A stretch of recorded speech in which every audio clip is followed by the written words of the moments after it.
ফেব্রুয়ারিতে ঐতিহাসিক ভোট করতে চায় নির্বাচন কমিশন, আর সেভাবেই প্রস্তুতি নেওয়ার কথা জানালেন প্রধান নির্বাচন কমিশনার এএমএম নাসির উদ্দিন।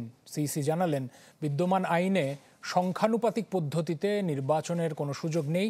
এই পদ্ধতিতে ভোট হলে আইন সংশোধন করতে হবে। এছাড়া শাপলা প্রতীক নিয়ে এনসিপির অনড় অবস্থানকে হুমকি মনে করছে না ইলেকশন কমিশন। ওয়ালটন এখন দেশের সীমানা পেরিয়ে পৌঁছে গিয়েছে 50টিরও বেশি দেশে। ওয়ালটন, ঘরে ঘরে বিশ্বজুড়ে। কানাডা সফর শেষে বৃহস্পতিবার বিকেলে নিজ কার্যালয়ে সাংবাদিকদের সাথে কথা বলেন প্রধান নির্বাচন কমিশনার এএমএম নাসির উদ্দিন। জবাব দেন বিভিন্ন প্রশ্নের। আইটি সাপোর্টেড পোস্টাল ব্যালট, যেটা আপনারা জানেন, মানে সেটার মাধ্যমেই আমরা প্রবাসীদের ভোট ইনশাল্লাহ নিব। প্রধান নির্বাচন কমিশনার জানান, ফেব্রুয়ারিতেই নির্বাচন হবে।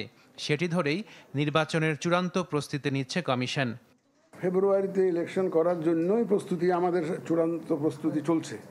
আপনারা দেখছেন এবং জানেন যে একটা ফেব্রুয়ারির রমজানের আগে, আগামী বছর রমজানের আগে ফেব্রুয়ারি মাসে প্রথমার্ধে নির্বাচন করার জন্য যা যা প্রস্তুতি নেওয়া দরকার আমরা জোরে সোরে নিচ্ছি।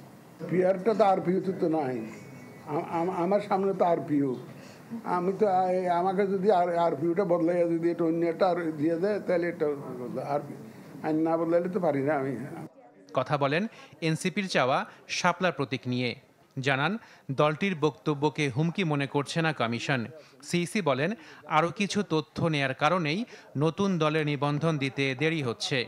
রাজনীতিবিদরা অনেক কথা বলেন, এটা ওনাদের বলার অধিকার আছে, ওনারা বলতে পারেন। আমরা তো আর সেই রকম জবাব দিতে পারবো না, আমরা শুনতে পারবো। কমিশন তো ডিসিশন নানাবিধ বিবেচনায় নিতে পারে। এখন আমি যদি প্রত্যেকটা ডিসিশন কারণ ব্যাখ্যা করতে যাই তাহলে তো মুশকিল আছে। না, আমি না মুঠেও হুমকি মনে করি না, কারণ ওনারা তো দেশদ্রোহী না, আমরা দেশপ্রেমিক তো। এছাড়া লাঙ্গল প্রতীকের একাধিক দাবিদার আছে বলে দাবি করেন প্রধান নির্বাচন কমিশনার। বলেন, সংলাপে জাতীয় পার্টিকে ডাকা হবে কিনা তা সময়ই বলে দেবে। আমি তো জাতীয় পার্টি বললে আমি একটু কনফিউজড হই, কারণ ওখানে অন্তত হাফ ডজনের মতো হবে এবং লাঙ্গলের দাবিদারও একাধিক। নির্বাচনে সব দলের জন্য লেভেল প্লেইং ফিল্ড তৈরি করা হবে বলে জানান প্রধান নির্বাচন কমিশনার।